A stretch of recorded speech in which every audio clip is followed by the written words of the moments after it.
Hello students. तो आज हम स्टार्ट करने वाले हैं चैप्टर 13 जिसका नाम है कंपाउंड इंटरेस्ट। तो कंपाउंड इंटरेस्ट पढ़ने से पहले हम थोड़ा सा रिवाइज करेंगे सिंपल इंटरेस्ट के बारे में।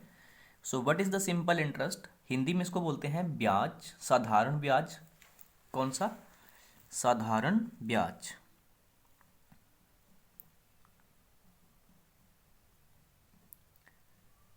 साधारण ब्याज। अच्छा, इसमें क्या होता है जो अब ये ब्याज चीज़ क्या है? जब हम किसी भी बैंक से या किसी पर्टिकुलर इंसान से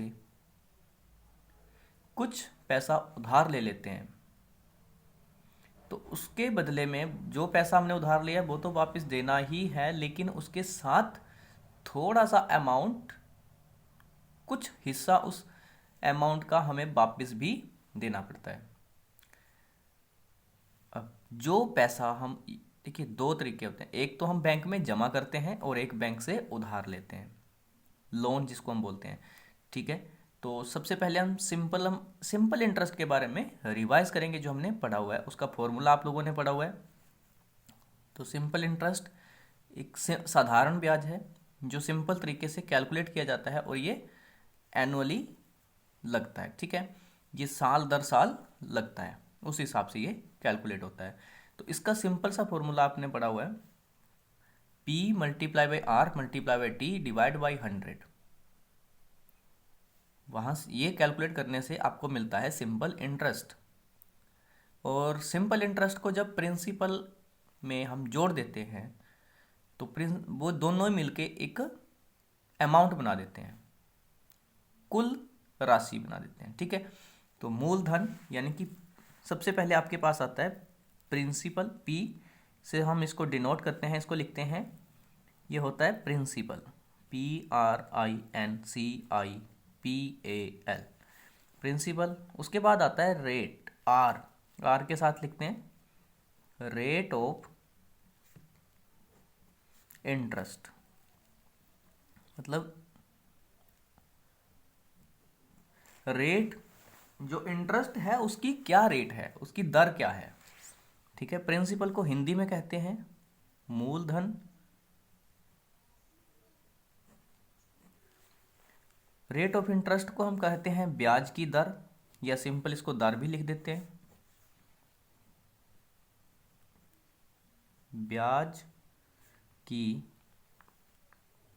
दर, या अकेला दर भी लिख देते हैं।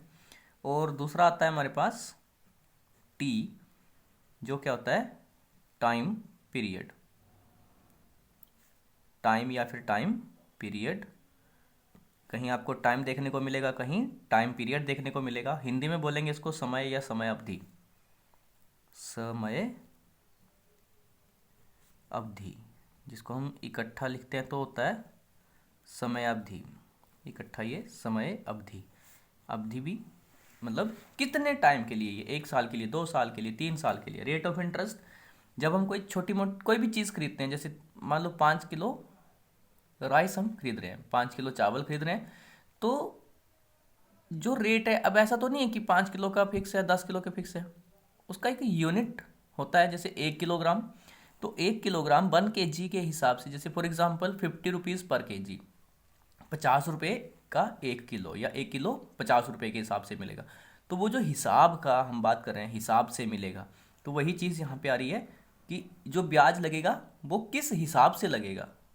तो उसको हमने एक पर्टिकुलर नाम दिया, दर या फिर रेट ऑफ इंटरेस्ट, जिसको लिखा आर के साथ। तो आपने सिंपल सा फॉर्मूला पढ़ा हुआ था, SI means simple interest is equal to P multiply by R multiply by T, और सारे को डिवाइड कर देते थे हम 100 के साथ। यहाँ से हमें मिलता था सिंपल इंटरेस्ट। अब ये जो PRT, P प्रिंसिपल, मूलधन, जो हमने या तो उधार लिया है या किसी को उधार दिया है या फिर बैंक में जमा किया है या FD वगैरह करते हैं, वो सारा कुछ इस तरीके से ही काम चलता है। ठीक है जी। SI simple interest, principal multiply गुणा रेट ऑफ इंटरेस्ट, दर गुणा समय, हिंदी में ये आता है मूलधन गुणा दर गुणा समय, सेम फार्मूला है बटा 100।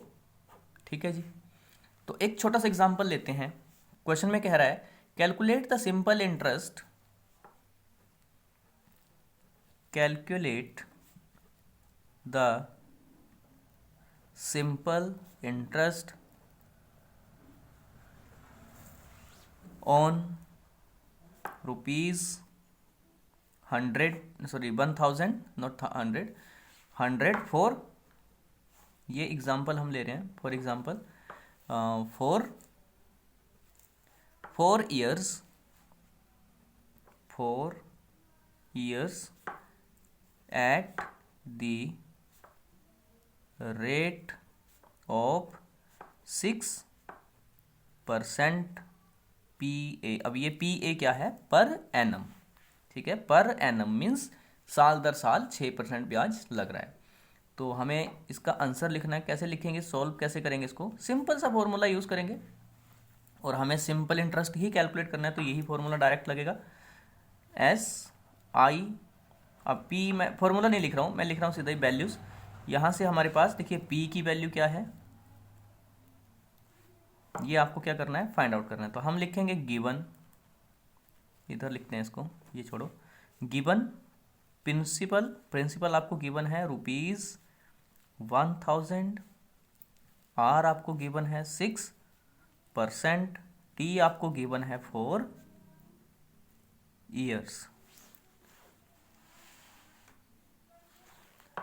अब ये जो T is equal to 4 years, यहाँ से हम क्या निकालेंगे, सिंपल इंटरेस्ट कैलकुलेट करेंगे। तो कैसे भाई, सिंपल सा फॉर्मूला है, PRT divide by 100, PRT upon 100, P आ गया आपके पास 1000 मल्टीप्लाई बाई R आपके पास आ गया 6 मल्टीप्लाई बाई टाइम आपके पास आ गया 4 divide by 100, 0 0 0 0 cancel each other, जो चीज़ें बच गई उनको क्या कर दो, मल्टीप्लाई। तो 6 4 जा 24, 6 चौके 24, 24 गुना 10, 24 मल्टीप्लाई बाई 10, ₹240। तो इतना क्या लगेगा, सिंपल इंटरेस्ट। अब ये तो होगी बात सिंपल इंटरेस्ट की। अब चलते हैं कंपाउंड इंटरेस्ट के बारे में, क्योंकि ये चीज़ें आपने 7th क्लास में ऑलरेडी करी हुई हैं, तो ज़्यादा डिटेल में हम नहीं जाएंगे। सिंपल एक एग्जाम्पल क्वेश्चन सोल्व करके आगे चलेंगे।